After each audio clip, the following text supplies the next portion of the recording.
अस्सलामुअलैकुम दोस्तों, तुसी देख रहे हो देश पंजाब टीवी ते मैं थोड़ा मेज़बान मुहम्मद अफसल जोइया। दोस्तों, सब तो पहले अपने चैनल करो सब्सक्राइब, बैल का बटन दबाओ तक साड़ी लेटेस्ट और बेहतरीन वीडियो तुहाडे तक बसानी पहुँच सके और तुसी वो वीडियो देखो सब तो पहले। दोस्तों, डेली की निस्बत अज एक जनाब पहलन झोटी नीली का शाहकार तोहफा दी वीडियो जनाब लैके हाजिर होए हैं।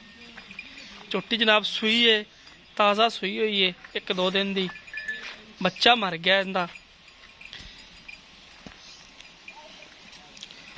झोटी कली खड़ी, 2,10,20,000 रुपये की डिमांड है।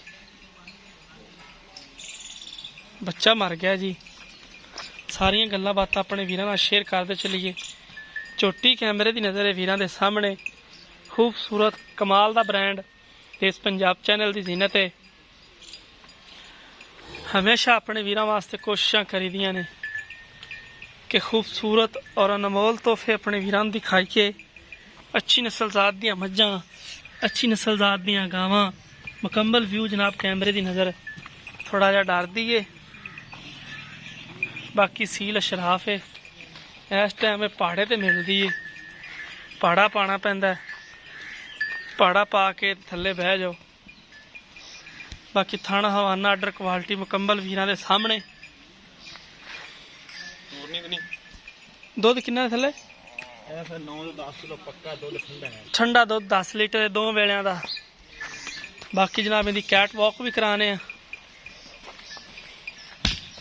ताकि पता चले कि टुरन फिरन दे विच कोई कमी पेशी, कोई मसला मसैल।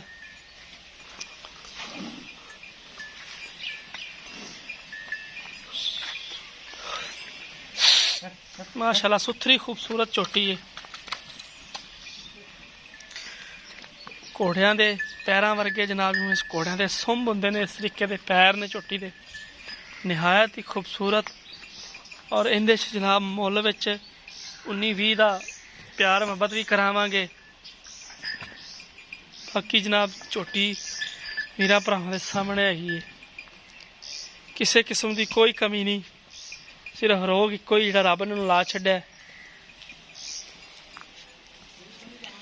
बरीक पतली बूथी झोटी दी।